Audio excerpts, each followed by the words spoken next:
que é Espiritismo, Allan Kardec, capítulo 3, parte B, final, o homem depois da morte. 144. Como se separa a alma do corpo, brusca ou gradualmente? O despreendimento realiza-se gradualmente com lentidão que varia conforme os indivíduos e as circunstâncias da morte. Os liames que prendem a alma ao corpo rompem-se pouco a pouco e tanto menos rapidamente quanto mais material e sensual foi a vida. Livro dos Espíritos, número 1, 155. 145.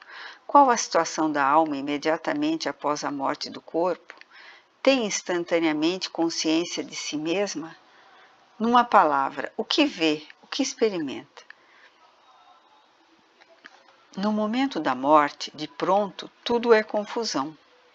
A alma precisa de algum tempo para se reconhecer. Está como que aturdida no estado de um homem que acordasse de um profundo sono e se esforçasse por compreender a situação em que se encontra.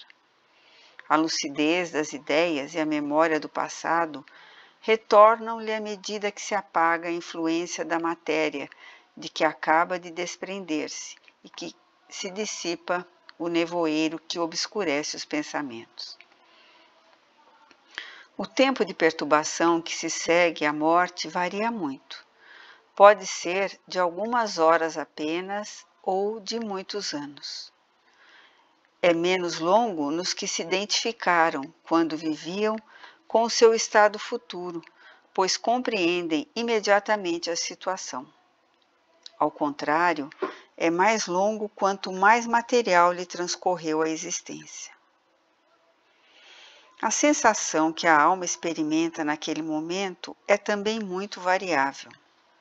A perturbação que se segue à morte nada tem de penosa para o homem de bem. É tranquila e em tudo semelhante àquela que acompanha um lúcido despertar.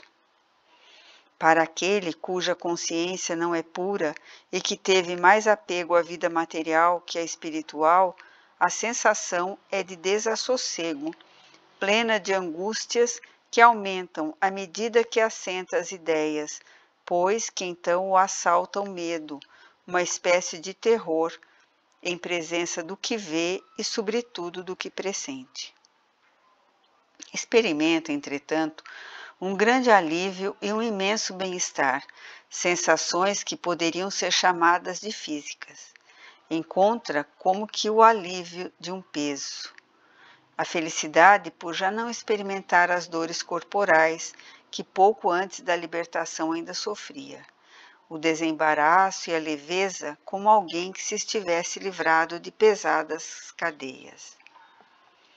Em seu novo estado, a alma vê e ouve o que via e ouvia antes da morte, e outras coisas mais que escapavam à imperfeição dos órgãos físicos.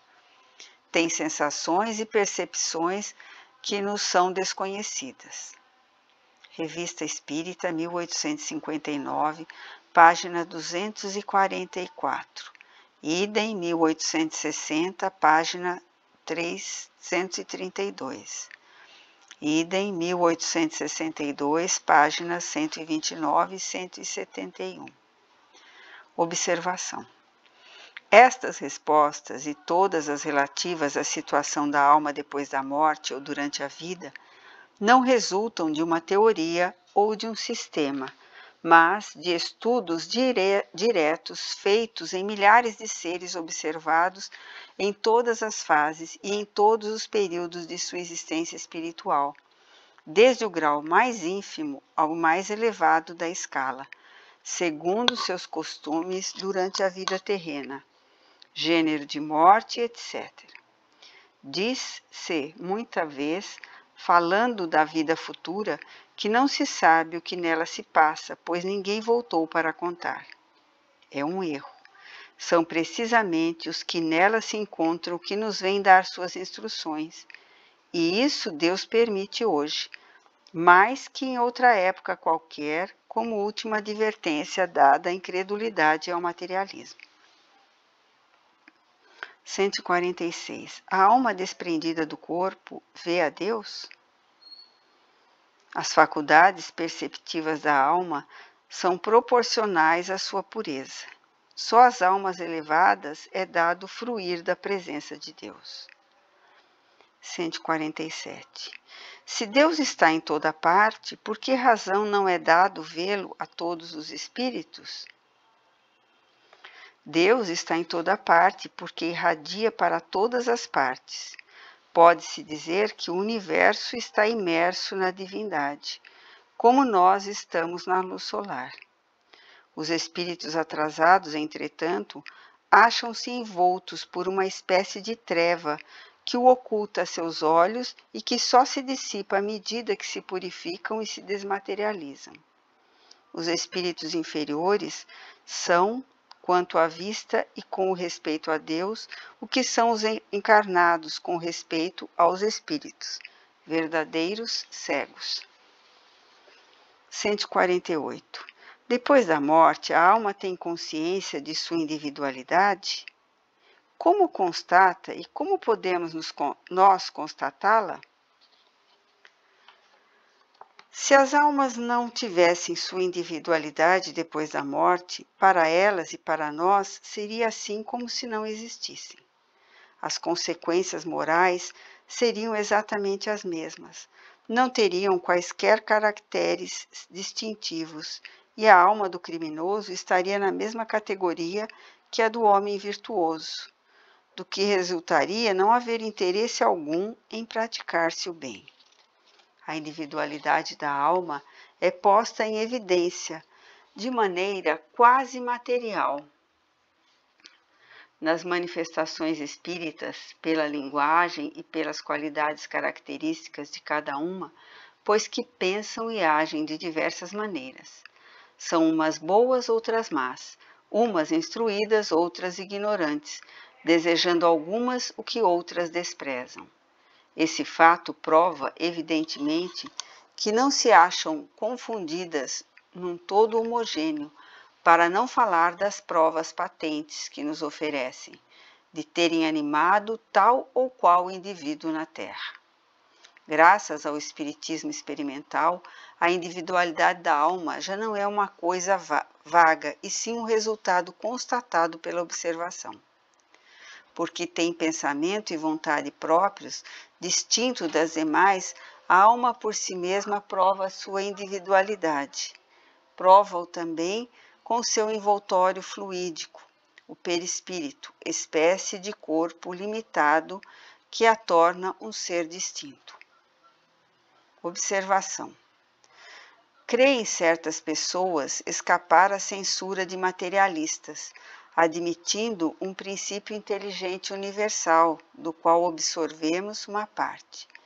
Ao nascimento, parte essa que constitui a alma e que devolvemos ao todo por ocasião da morte, e no qual se confunde como as gotas de chuvas no oceano. Esse sistema nem ao menos se enquadra no espiritualismo, pois é tão desolador quanto o materialismo. O receptáculo comum de todo o universal equivaleria ao nada, pois nele já não haveria individualidade. 149. O gênero da morte influi no estado da alma? O estado da alma varia consideravelmente conforme o gênero de morte, mas, sobretudo, conforme os costumes tidos durante a vida. Na morte natural, o despreendimento verifica-se gradualmente e sem abalos. Muita vez principia sem haver cessado a vida do corpo. Na morte violenta, por suplício, suicídio ou acidente, os laços rompem-se bruscamente. O espírito, tomado de surpresa, fica como que aturdido pela transformação que nele se verificou, sem poder explicar a situação em que se encontra. Um fenômeno quase habitual nesse caso é a persuasão em que fica de não haver morrido, e essa ilusão pode durar muitos meses e até muitos anos. Nesse caso, anda daqui para ali e crê ocupar-se em seus negócios como se ainda pertencesse à terra, muito admirado porque não lhe respondem quando se dirige aos outros. Essa ilusão não é em absoluto peculiar às mortes violentas, mas também há muitos indivíduos cuja vida foi absorvida pelos prazeres e interesses materiais. O Livro dos Espíritos, número 165, Revista Espírita de 1858, páginas 166. Idem, 1858, página 326. Idem, 1859, página 184. Idem, página 319. Idem, 1863, página 87. 150. Para onde vai a alma depois de sua separação do corpo? Não se perde na imensidão do infinito como geralmente se acredita. Fica errante no espaço e as mais das vezes junto àqueles que conheceu e sobretudo que amou. Mas apesar disso, não deixa de poder transportar-se instantaneamente a distâncias imensas. 151. A alma conserva as afeições que tinha na terra? Conserva todos os afetos morais, só esquece as afeições de cunho material que já não condizem com sua essência. Por esta razão, volta com suma alegria a visitar seus parentes e amigos, cuja recordação lhe proporciona felicidade. Revista Espírita, 1860, página 202. Idem, 1862, página 132. 152. A alma conserva a lembrança do que fez na terra e se interessa pelos trabalhos que deixou por concluir? Depende da sua elevação e da natureza desses trabalhos. Os espíritos desmaterializados pouco se preocupam com as coisas materiais, das quais, ao se livrarem, se felicitam. E quanto aos trabalhos que iniciaram, conforme a utilidade e a importância que tenham, muitas vezes inspiram a outras pessoas o pensamento de os terminar. 153. A alma encontra no mundo dos espíritos os parentes e amigos que a precederam? Não somente reencontra estes, mas outros muitos que conheceu em vidas passadas. Geralmente, aqueles que mais a amam vêm ao seu encontro, recebendo-a quando chega ao mundo espiritual e auxiliando-a a se desprender dos laços terrenos. Mas a privação do encontro com as almas mais queridas é às vezes um castigo para as almas culpadas. 154. Qual é, na outra vida, o estado intelectual e moral da alma de um menino morto em tenra idade? Permanecem infantis as suas faculdades como durante a vida? O desenvolvimento incompleto dos órgãos da criança não permitia ao espírito manifestar-se perfeitamente. Desembaraçado desse envoltório, suas faculdades são as que tinha antes da sua encarnação. Não tendo passado na vida senão alguns instantes, suas faculdades não puderam se modificar. Observação. Nas comunicações espíritas, o espírito de uma criança pode falar como um adulto e pode mesmo ter um grande adiantamento. Se usa algumas vezes a linguagem infantil, é para não privar a mãe do encanto decorrente do afeto que inspira um ser frágil e delicado, dotado de todas as graças da inocência. A mesma pergunta poderia ser feita quanto ao estado dos cretinos, idiotas e loucos depois da morte. A resposta está nas linhas acima. 155. Que diferença existe depois da morte entre a alma do sábio e do ignorante, do selvagem e do homem civilizado?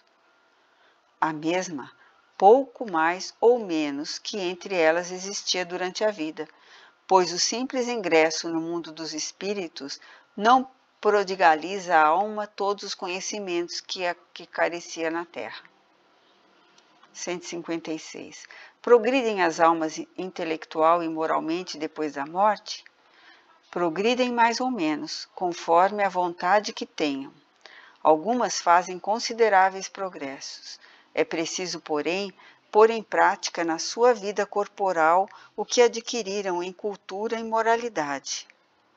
As que permaneceram estacionárias voltam a empreender uma existência análoga à que deixaram. As que progrediram merecem certamente uma encarnação de ordem mais elevada. Conforme o progresso feito, consoante a vontade dos espíritos, alguns conservam durante muito tempo os gostos e as inclinações que tinham durante a vida e persistem nas mesmas ideias. Revista Espírita, 1858, 1859, 1860 e 1861. 157. Fica irrevogavelmente fixada depois da morte a sorte do homem na vida futura? Não, pois isso seria a negação absoluta da justiça e da bondade de Deus, porque muitos existem que não puderam se instruir suficientemente. Além desses, os idiotas, os cretinos e os selvagens, as inumeráveis crianças que morrem antes de ver a luz do dia. E mesmo entre as pessoas ilustradas, serão muitas as que podem acreditar-se suficientemente perfeitas, de modo a se isentarem de um maior adiantamento? E a permissão de Deus concede ao homem de prosseguir no dia seguinte o que não pôde terminar na véspera, não é por acaso a prova mais manifesta de sua infinita bondade? Se a sorte está irrevogavelmente fixada, por que os homens morrem em tão diferentes idades e por que razão Deus, tão sumanamente justo, não concede tempo a todos para praticarem o maior bem possível ou para repararem todo o mal feito? Quem sabe se o culpado que morre aos 30 anos não teria arrependido e se transformado num homem de bem se vivesse até os 60? Por que Deus lhe arrebata o meio de o conseguir quando o concede a outros?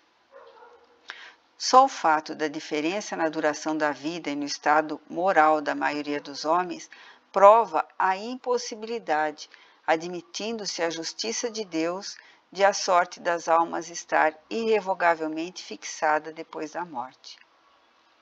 158. Qual é, na vida futura, a sorte das crianças mortas em tenra idade? Esta é uma das questões que melhor provam a justiça e a necessidade da pluralidade das existências. Uma alma que não tenha vivido mais do que alguns instantes, não tendo praticado nem o bem nem o mal, não merece prêmio nem castigo, segundo a máxima de Cristo. Cada um será castigado ou recompensado segundo suas obras. Seria tão ilógico quanto contrário à justiça de Deus admitir-se que sem nenhum trabalho fosse ela chamada a fruir da perfeita ventura dos anjos ou que desta se visse usurpada. Não obstante, alguma sorte lhe caberá. Mas um estado de meio termo eterno seria também absolutamente injusto. Uma existência, logo que em começo interrompida, não pode ter para a alma quaisquer consequências. A sorte atual da alma será então a que mereceu em sua precedente existência, assim como a futura será a que merecer por suas ulteriores existências. 159. As almas têm ocupações na outra vida. Preocupam-se com outra coisa além dos seus gozos e sofrimentos? Se as almas não se ocupassem senão de si mesmas, por toda a eternidade seriam egoístas. Deus, que condena o egoísmo, certamente não aprova na vida espiritual o que reprova na vida corporal. As almas ou os espíritos têm ocupações em proporção ao grau de adiantamento que alcançaram. Ao mesmo tempo, procuram instruir-se e melhorar-se. Livro dos Espíritos, número 558. Ocupações e missões dos espíritos. 160. Em que consistem os sofrimentos da alma depois da morte? As culpadas são torturadas nas chamas materiais? A Igreja reconhece hoje perfeitamente que o fogo do inferno é um fogo moral e não material. Não define, porém, a natureza dos sofrimentos. As comunicações espíritas nos esclarecem isso.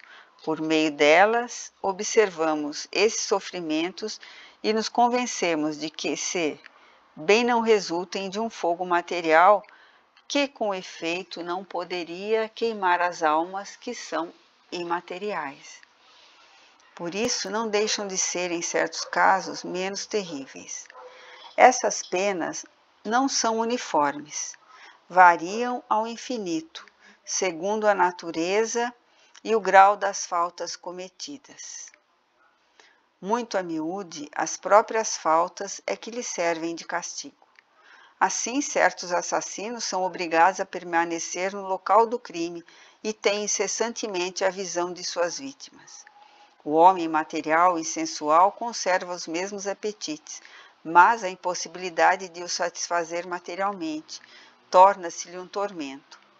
Certos avaros creem sofrer o frio e as privações que se impuseram por avareza. Outros encontram ouro e sofrem por não poder tocá-lo. E outros ainda permanecem junto aos tesouros que ocultaram, presa de perpétua angústia, ao temor de que os roubem. Numa palavra, não há uma falta, uma imperfeição moral, uma ação má que não tenha no mundo dos espíritos o seu reverso e suas naturais consequências. Para isso, não é preciso um lugar determinado e circunscrito, pois onde quer que esteja, o espírito perverso traz consigo seu inferno. Além das penas espirituais, existem penas e provas materiais que o espírito ainda não purificado sofre numa nova encarnação, cuja posição lhe facultará os meios de tolerar o que fez sofrer aos outros. O ser humilhado, se foi orgulhoso, miserável, se foi um mau rico, desgraçado por seus filhos, se foi mau pai, infeliz por culpas dos pais, se foi mau filho, e etc. Como dissemos, a terra é, para os espíritos dessa natureza, um dos lugares de desterro e de expiação, um purgatório do qual poderão escapar, pois que em si mesmos dependem não voltar e procurar evoluir bastante, a fim de merecerem passar para um mundo melhor. Livro dos Espíritos 237, Percepções, Sensações e Sofrimento dos Espíritos. Esperanças e consolações, penas e gozos terrenos, penas e gozos futuros. Revista dos Espíritos, 1858, 1859, 1860, 1861. 161. A prece é útil às almas que sofrem? A oração é recomendada pelos bons espíritos e ainda solicitada pelos que sofrem, como um meio de aliviar seus sofrimentos. A alma pela qual se ora experimenta alívio, porque a prece é um testemunho de interesse que por ela se toma e porque o desgraçado sempre se alegra quando encontra corações caridosos que compartilham de suas dores. Além disso, pela oração, a incitamos ao arrependimento e ao desejo de fazer o que for preciso para ser feliz. Nesse sentido, é que podemos abreviar-lhe as penas se ela nos ajudar com sua boa vontade. Livro dos Espíritos, 664, Revista Espírita, 1859. 162. Em que consiste o prazer que fruem os espíritos felizes? Passam a eternidade na contemplação? A justiça requer que a recompensa seja proporcional ao mérito, assim como o castigo à gravidade da falta. Existe, pois, uma infinidade de graus na aventura da alma, desde o instante em que ingressa no caminho do bem até que tenha alcançado a perfeição. A felicidade dos bons espíritos consiste em conhecer todas as coisas, em não sentir ódio, ciúme, inveja, ambição ou qualquer das paixões que são responsáveis pela infelicidade dos homens. Consideram o amor que os une a fonte suprema da felicidade. Não experimentam os sofrimentos, as necessidades e as angústias da vida terrena. Um estado de perpétua contemplação seria uma felicidade estúpida e monótona, como a do egoísta, pois a existência se transformaria então numa inutilidade sem termo. Muito pelo contrário, a vida espiritual é uma incessante atividade para os espíritos, pelas missões que do Ser Supremo recebem como agentes no governo do universo. Missões estas que são proporcionais ao adiantamento que tenham alcançado e pelo cumprimento das quais sentem-se felizes, pois que lhes oferecem ensejo de se tornarem úteis e praticarem o bem. Livro dos Espíritos, número 158, Ocupações e Missões dos Espíritos. Revista Espírita, 1860 e 1861. Observação. Convidamos os adversários do Espiritismo e os que não admitem a reencarnação a apresentar, com respeito aos problemas acima expostos, uma solução mais lógica e, por outro princípio que não o da pluralidade das existências. Fim.